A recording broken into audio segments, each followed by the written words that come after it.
A traveling tradesman spots a noble lady sitting alone on a bench, enjoying a sandwich, and it looks really tasty, so he approaches her and asks if she'd let him try some.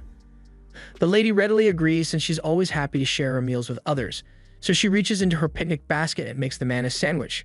When he tries it, he is delighted by how delicious it tastes, so he asks the lady if she'd share the recipe with him. However, he probably should have asked that before he ate it because the girl informs him that the sandwich had blackhorn wolf meat in there. The tradesman awkwardly excuses himself and throws up next to a tree because he never could have anticipated that she'd give him a monster meat sandwich. Blackhorns are notorious for their poisonous flesh, so he thinks the lady must be insane to be eating it so casually, but while she may be weird, she's not stupid. She went through a lot of effort to process the meat so it would be safe enough to eat, but so far, no one has been open-minded enough to give her food a fair chance. A few days later, Melf is attending a banquet and she can't get enough of the wide variety of meat she gets to stuff her face with. Everything here is both delicious and well presented, so she's having trouble deciding what to eat next. But before she could wander off on her own, Mrs. Talbot walks over and reminds her that she's not here for the food. The autumn banquet is an excuse for all the nobles in the land to gather and associate with one another for political reasons, so in plain terms, Melf is here to find a different kind of meat. She didn't actually want to come since she knew she'd be bored out of her mind, but her stepmom threatened to send her to a monastery and have her become a monk if she didn't get engaged by the end of the year, so she had no choice.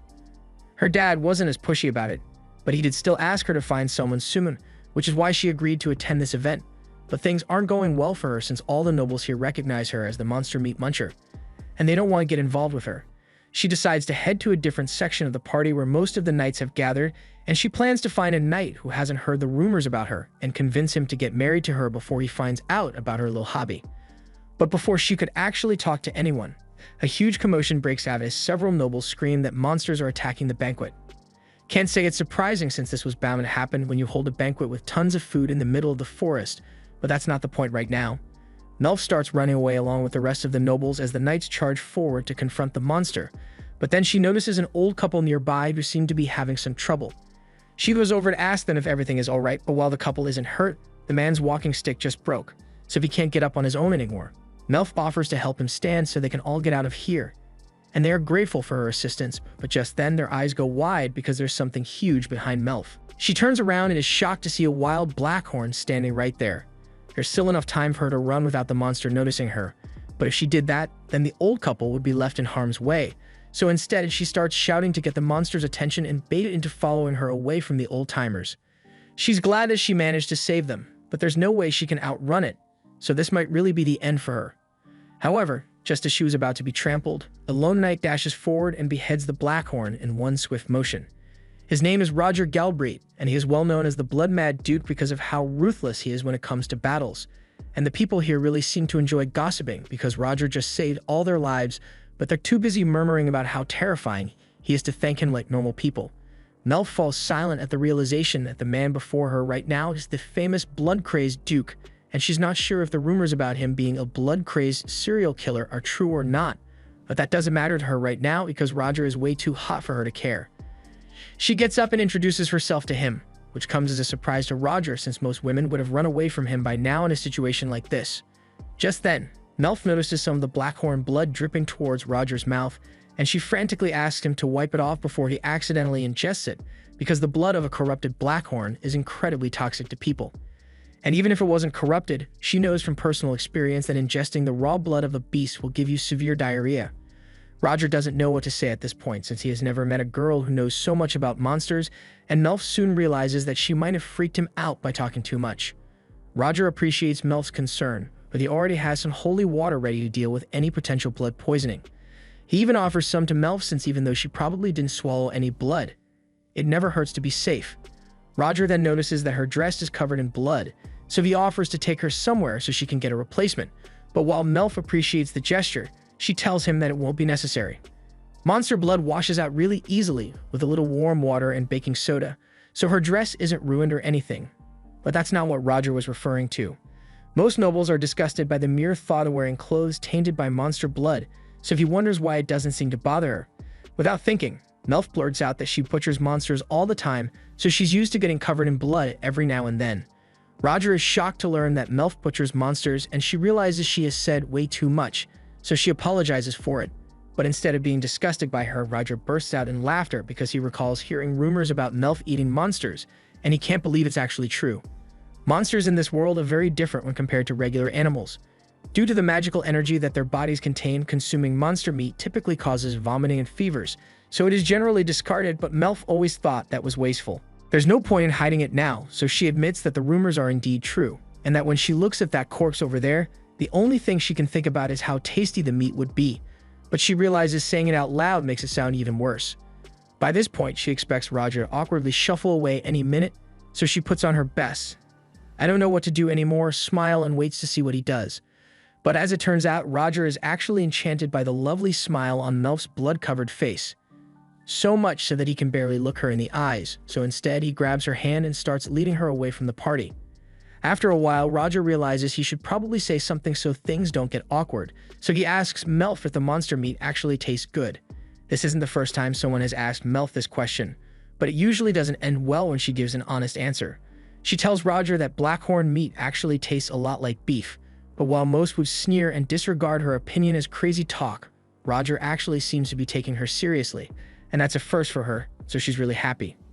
She goes on to explain that the key to making the meat safe to eat is getting rid of all the magic in it, and she says that's easy enough to do during the bleeding process, so Roger asks her if she'd be willing to make some for him. Melf says she'd be more than happy to do so, but she does warn him that meat from mad beasts like the one he killed today tends to be a little rough on the stomach even with proper preparation, so he's going to have to wait until she can get her hands on some non-corrupted meat. Roger says he's looking forward to it, but in the meantime, he still wants to get Melf a new dress to change into, so he leads her back to his trute's pavilion. Roger's subordinate, Chaos, comes out to greet him upon his arrival, and after Melf introduces herself, he is instructed to get her a new dress to change into. In the meantime, Roger takes her to one of the tents and prepares a little bath of hot water so she can wash the blood off her face. Melf insists that there's no need for him to go so much trouble for her sake, especially when there's way more monster blood on him than there is on her. She tells Roger he should prioritize cleaning himself first, but that was always the plan, and he has already started taking his shirt off. He doesn't see anything wrong with it since he does it all the time, but Melf, on the other hand, is getting extremely flustered. She'd have seen knights take their shirts off during training sessions before, but it still spikes her heart rate every time it happens. Roger asks her if something is wrong, and Melf doesn't want to lie, so she admits that she was admiring his incredible physique. Roger has never really put much thought into what his body looks like, but he does train often to be able to fight monsters regularly, so it's natural that he be muscular. Melf thought he looked cool when he beheaded the Blackhorn, so she asks him if she'd be able to learn how to do that as well. Roger says anyone can learn to do what he did, but in Melf's case, her arms aren't conditioned for it, so she'd be better off leaving the fighting to him. He asks her if there's any particular monster she'd like to try since he'd be willing to hunt it down for her. And as soon as he says this, Melf's eyes light up because there are so many things she has been dying to taste. But just then, Chaos returns and lightly scolds Roger because he thinks it is inappropriate for him to be half naked in front of a young lady like this. Roger argues that he only took off his shirt so he's not completely exposed, but either way, it's still not appropriate. A little while later, Melf has changed into the dress Chaos prepared for her, and she absolutely loves the design on it. Roger says he borrowed that dress from the Queen a while ago, and he thinks it looks really good on her. But the entire time he has been holding the head of the Blackhorn, and all his men are shocked that Melf doesn't seem to mind. Most ladies would have fainted if Roger came anywhere near them with that thing, so they are all happy that he finally found someone he gets along with. Later that evening, it's time for Melf to return home, so Roger escorts her back to her carriage. She thanks him once again for saving her life and says goodbye. He tells her that the next time they meet, he will have a special present ready for her, and she says she can't wait, but if he's going to be bringing a monster for her, she requests that he capture it alive because the meat would taste better that way. Roger has never tried capturing a monster alive before, but he's up for the challenge. However, that might take a while, so in the meantime, Melf offers Roger some Scatspit monster jerky she made, and she assures him that she was very thorough with the preparation process, so there's no risk of him getting sick from it. If Melf is the one who made it, Roger trusts that it'll be safe, so he takes a bite without hesitation, and he is pleasantly surprised by how delicious it actually is. Chaos yells at Roger because it's reckless for someone of his authority to eat food without having it tested for poison first, but Roger says it's fine and sticks a piece of the meat in Chaos's mouth to show him how good it tastes. They both agree that it's delicious, and Roger tells Melf that he can't wait to see what else she can make the next time they meet, but all of a sudden she ducks her head down. She was brought to tears by the fact that someone finally recognizes her hobby and doesn't think she's weird for eating monster meat. She pulls herself together so she can say her last goodbye to Roger, but she can hardly wait to meet him again. It takes a few days for Melf's carriage to get her home, and by the time they return, it is already snowing in the region. Melf looks ahead, and to her surprise, she sees her father waiting for her at the gate. So once she gets there, he opens the door and she asks him if something is wrong. At first, she thinks he might be upset because she did manage to get engaged, but that's not exactly it. He reminds her that he is merely a count and he has no idea how to handle things now that she has gotten involved with a duke. Melf isn't sure what he is talking about, so her father informs her that Roger Galbraith is asking for her hand in marriage, and he already sent a formal proposal letter, so he isn't sure how to respond. Melf can see that her father is freaking out, and frankly, she is too, because she knew she and Roger had gotten along well at the banquet, but she didn't think he'd take it this far so quickly. As for what happened on Roger's end, after Melf departed, he returned to his pavilion to give a status update on his duties to the Crown Prince, also known as Maxim, Roger's older brother. Roger informed him that his men have completed a sweep of the area to make sure there are no more dangerous beasts nearby, and that the monster's den has already been dealt with appropriately. Maxim thanks him for doing such a good job, but he asks Roger if he could stop addressing him so formally all the time since they are brothers after all. However, Roger says he can't do that because while they may be related by blood, 17 years ago, Maxim was appointed as Crown Prince, and Roger was adopted by the Galbraith family, so he is nothing more than Maxim's subject now. Maxim can see that Roger isn't going to be dropping the formalities anytime soon, so he asks him if he has anything else he wants to talk about. Like for instance, a date he had with a cute redhead girl recently. Roger is shocked that Maxim already knows about that, but he says he keeps tabs on everything his darling little brother gets up to. While Roger was distracted, Maxim reaches into the picnic basket he had gotten from Melf and takes out a piece of jerky.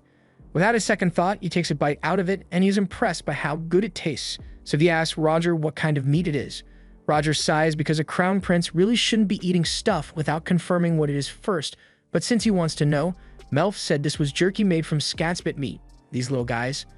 Maxim finds it intriguing that a monster could taste this good, so he asks if Melf made it herself, because if she did, she might be onto something. But the jerky aside, Maxim is much more interested in talking about what Roger plans to do with Melf. Normally, it'd be unheard of for the daughter of a count to be involved with a duke, but Roger has had an undisputed L streak with the ladies, so meeting Melf might be a once-in-a-lifetime opportunity for a loner like him. Roger has no interest in listening to his brother's teasing, so he says he has nothing more to report and walks out of the tent. He finds it annoying that his brother keeps butting into his business all the time, but he admits to himself that Maxim may be right. It's not often that someone takes a genuine interest in Roger, much less someone who is as brave and captivating as Melf, so he needs to think about his next move carefully. He eventually decides that the best course of action would be to fulfill his promise and capture that monster Melf had asked him for so he can surprise her the next time they meet. Meanwhile, back at Melf's home, she and her father are busy staring at the jewel-encrusted letter that was sent here. Melf's father tells her that before she returned, a messenger from the Duke's family arrived on a Blaze Eagle to deliver this letter, and Melf is disappointed that she didn't get to see the Blaze Eagle in person. But that's not the point here. Her father asks her what happened between her and the Duke, so Melf explains that she was simply attacked by a monster, so Roger stepped in to save her. Her father can't believe that's really all that happened because Melf had never so much as seen Roger before this banquet, and now he's asking for her hand in marriage. Melf takes a look at the letter, and it definitely looks like something Roger had written, since it talks about all the fun he had with Melf right before he asked her hand in marriage, but Melf can't help but wonder if there's some kind of ulterior motive here.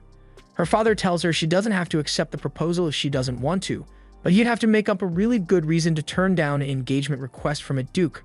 Later that night, Melf takes a closer look at the letter Roger sent, and she comes to the conclusion that he must love monster meat just as much as she does, so he wants to get closer to her so he will have someone to share the hobby with. However, as she squeezes the letter tight, she notices that some magic seems to be coming off of it, and a hidden message is suddenly revealed.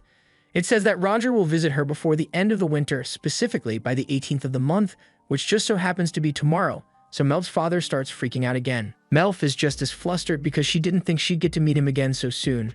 She's still not sure what his intentions are, but there's no point in worrying about that right now. The next morning, Melf's stepmother comes to her room to wake her up, and she's appalled by the fact that Melf is still in her nightgown this late in the morning. She makes up an excuse and says she was just waiting for Celia to get here so she could help pick out an outfit, but in reality, she literally woke up a minute before Celia arrived. As far as stepmothers go, Celia isn't particularly mean to Melf, but she's not very nice either, and she never misses a chance to scrutinize every decision Melf takes. She knows she was the one who insisted on Melf finding a husband as soon as possible, but she asks her what she was thinking choosing the blood-mad Duke of all people. Melf couldn't care less about all of Celia's comments, so she just stands there silently while her maids get her dressed, but all of a sudden she hears a loud roar outside, so she rushes to open the window and sees a flock of glacial dragons approaching. Glacial dragons are common around here, so Melf realizes this must be Roger's envoy, and a few moments later he flies up next to Melf's window and tells her he's here to ask for her hand in marriage. He also mentions that he brought the gift he promised her last time, and she's excited to hear that, but Celia is terribly frightened by the dragon, so she yells for Melf to close the window immediately. Melf leans outside and asks Roger to land the dragons over by the northern pasture, and once he's gone, she closes the window and buries her face into the curtains to hide how much she is blushing. She already knew Roger was handsome, but seeing him riding on a dragon so casually made him look way cooler than usual, and her heart is beating so fast that she doesn't know what to do. While Melf was trying to calm herself down, Celia has been trying to get her attention for a while now, and when she finally gets through to her, she tells Melf that she's going to lie down for a bit because seeing that dragon made her feel ill. As she is leaving, she grumbles to herself about how Roger must really be insane to be riding dragons around like that, and that he's not fit to be a duke, but Melf refuses to let her badmouth Roger any further, so she tells Celia that she intends to accept Roger's proposal, and she'd appreciate it if Celia would refrain from speaking about her future husband that way. Celia leaves the room in a huff after that, and an hour or so later Melf meets with Roger out in the pasture. There she explains to him that she only found out that he'd be visiting when she read his letter yesterday, so she wasn't able to prepare anything for him, but Roger doesn't mind. If anything, he should be the one apologizing for showing up so abruptly. Just then, Chaos speaks up and says the only reason they came so quickly was because Roger couldn't wait to see her again, but Roger tells him to stop spouting nonsense. Anyway, Roger asks Melf where she'd like him to drop off her gift, and as he says this, he points over to a cage wrapped in a cloth, so Melf's eyes light up at the realization that he really did capture the monster for her. She knows she's the one who asked for it, but now she feels a little bad for making him go out of his way for her sake. Roger notices that she's acting a little strange, so he asks Melf if something is wrong, and all of a sudden she looks up and sincerely thanks him for his effort. She asks if it would be okay for her to take a little peek inside, and Roger sees no issue with that, so he leads her over to the cage. Melf doesn't see any movement coming from it, so she asks Roger if he already killed it, but he pulls the cloth away to reveal that the Moodle is still very much alive, just unconscious. And not only that, he managed to nab a golden-furred royal Moodle, which is extremely rare.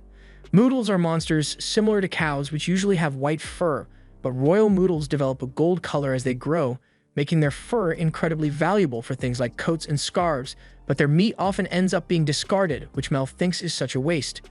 Melf has never gotten to try one before, but since it's a herbivore that only feeds on fruits and mushrooms, she expects that it'll taste delicious. But that aside, finding one with fur this nice is rare, so Melf asks Roger if he's really sure he wants to give her something this valuable.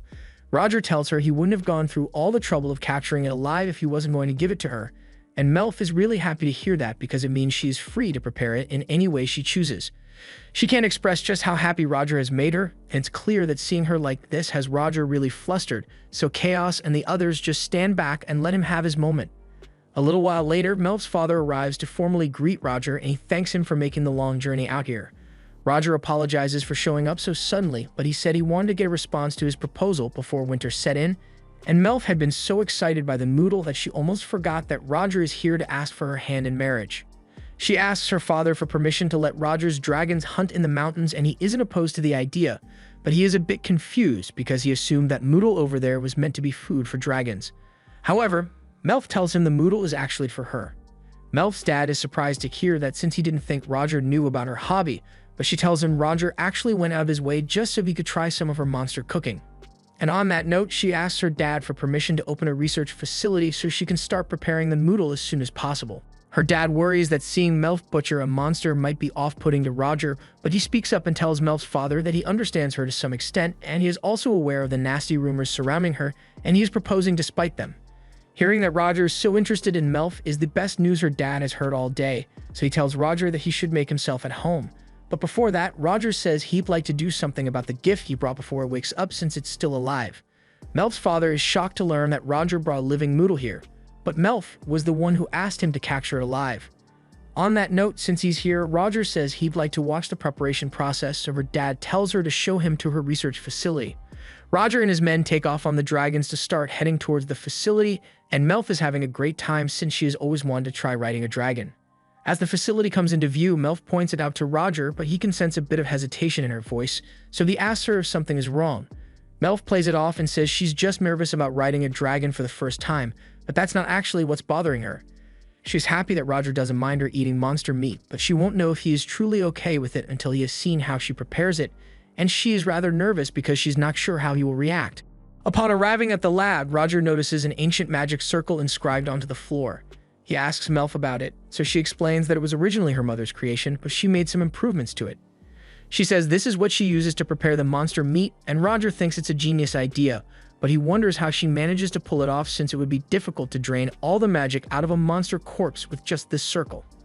Melf tells him there's actually one more tool used in the process, so she goes into the storage shed and pulls out a quartz flask. She explains that she uses this to draw out the beast's mana and blood at the same time. And while it may look ordinary right now, once she starts the process and applies her magic to it, she says it will become a lot more colorful. Roger is impressed by Melf's craftsmanship, but now that she has explained how it works, she would like to request a favor from Roger. She knows this may sound a little strange, but she says she wants to see him use his sword to behead a monster again. A little while later, Melf says she's ready to begin, but cleaning the Moodle by herself is going to take a while, so she asks Roger for a little help, and with a wave of his hand, his subordinates immediately get to work. Knights are usually in charge of harvesting valuable materials from the monsters they kill, so they are really efficient at it, and in a few minutes, the Moodle has been completely sheared. Melf loves how fluffy all the golden Moodle fur is, but that's not why they are here, so Roger takes off his jacket and asks Melf if she's ready to have him beheaded. Melf says a little prayer for the Moodle and promises not to waste any of its meat before activating the magic circle and giving Roger the signal to go ahead. He raises his sword and, in one swift motion, the Moodle's head is severed from its body. Roger's strike was so fast and precise that Melf could barely keep track of it, but now that the Moodle has been slain, it's time for her to extract its blood and magic. She holds the flask and chants another incantation, causing the blood in the carcass to flow into the flask, but this is the first time Melf has ever worked with such a large beast, so there's a lot more magic blood than she thought there would be.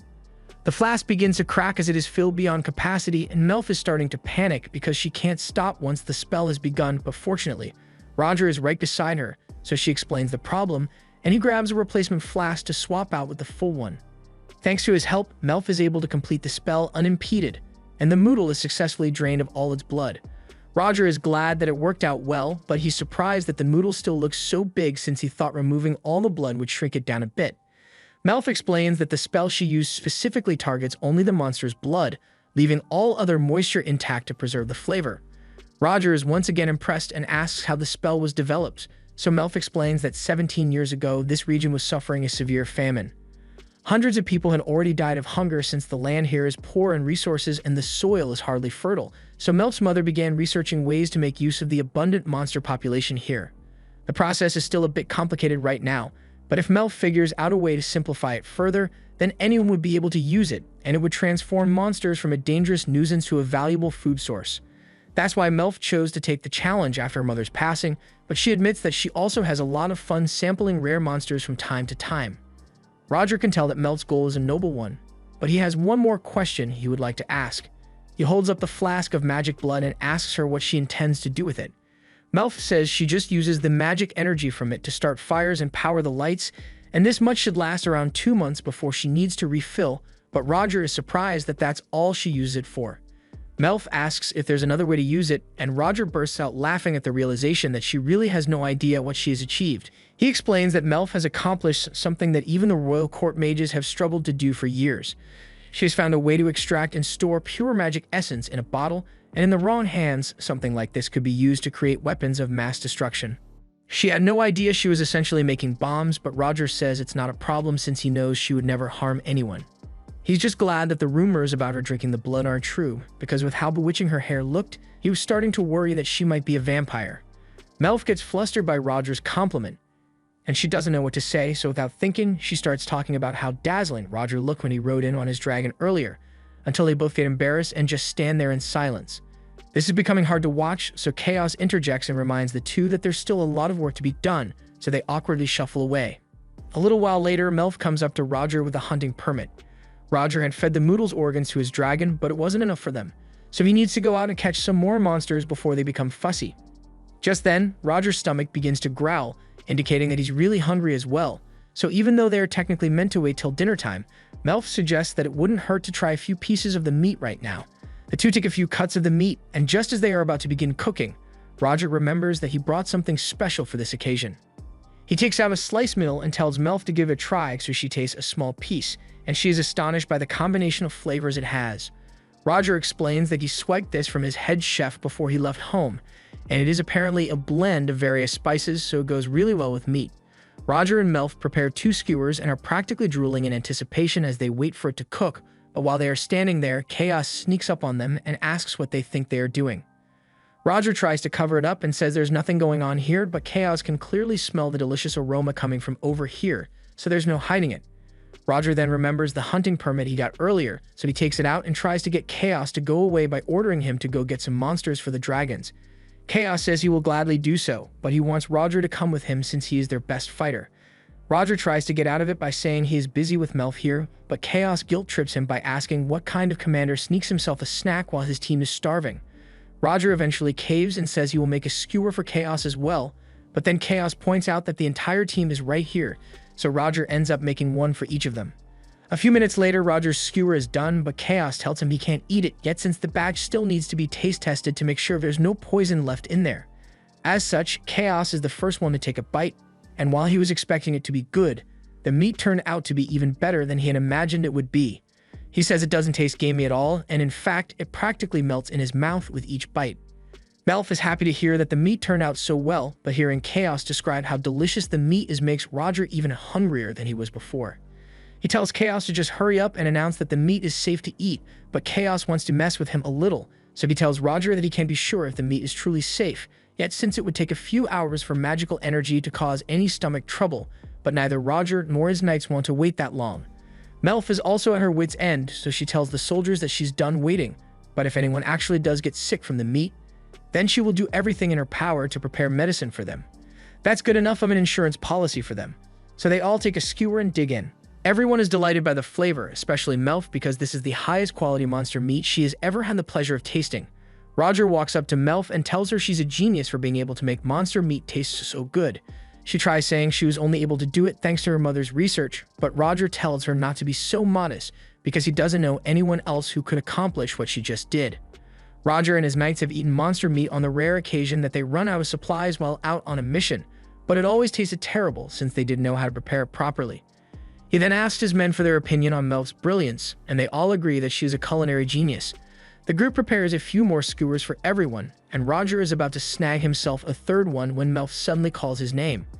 He thinks she's about to scold him for eating so much before dinner, so he tells her he will still be able to finish his food later, but that's not what she wanted to talk to him about. She tells Roger that she's about to head back into the lab, and she would like him to come with her. Roger follows Melf inside, and she leads him to an old room with a bunch of her research material lying around. She apologizes for how messy it is in here, but Roger says it's normal for research labs to be a bit disorganized, so it doesn't bother him. He takes a look around and notices a couple of scatspit spikes on a table, so he asks Melf about them, and she explains that she sometimes uses those to set traps for the monsters she catches. He's intrigued to find out that Melf also knows how to make traps to capture monsters, since he had been wondering how she managed to get monsters to test out her techniques on, but she tells him she doesn't always use traps. The knights here help her occasionally, and sometimes she enlists the local hunters, but most of the time she has to go hunting by herself. Roger is surprised to hear that, so he asks her if the people here don't approve of her research. Melf tells him he is right, but there's nothing she can do about their beliefs since people naturally hate the idea of eating monster meat. Even when her mother saved the starving masses by preparing the meat to make it edible, all those who survived thanks to her effort deny the fact that the meat they ate came from monsters. They believe that it is taboo to consume monsters, so they have never acknowledged the research Melf conducts, and Roger thinks she must be quite stout to persist in her research despite the scorn of the people around her. But in reality, the things they say do get to her sometimes. If that's the case, it's not like Roger thinks she should stop, but he asks why Melf bothers to continue the research when no one accepts it. She turns to Roger and asks him if he remembers the incident that occurred 17 years ago. He says he couldn't possibly forget it because it's the entire reason he was adopted into the Galbraith family. If Melf's origins are related to that incident, he knows it is going to be difficult for her to discuss, so he takes her by the hand and leads her over to the sofa, so she doesn't have to look him in the eyes while she speaks. He reminds Melf that he came here to ask for her hand in marriage, so he did his homework on her family, and he has a good idea of the controversy around her research. but he says he doesn't want her to give up on it. He tells her that if she marries him, then with the resources from the Galbraith family, she would be able to continue working unimpeded. Melf tenses up a little and tells Roger that if he wants to learn about her research, then she will be more than happy to teach him everything she knows, so there's no need to force himself to marry her. However, that's not what he meant at all. He says she's the one he wants to learn about, and he knows he's not exactly the best option for a partner since he is well known as the Blood-Mad Duke, but he wants to know what Melf thinks about him. He looks to Melf for an answer, but she is too stunned to speak right now because this entire time, she had convinced herself that Roger was only interested in her because of her monster meat research, so she can't believe he actually likes her as a person. This was the end of episode 3. Subscribe to not miss the next part.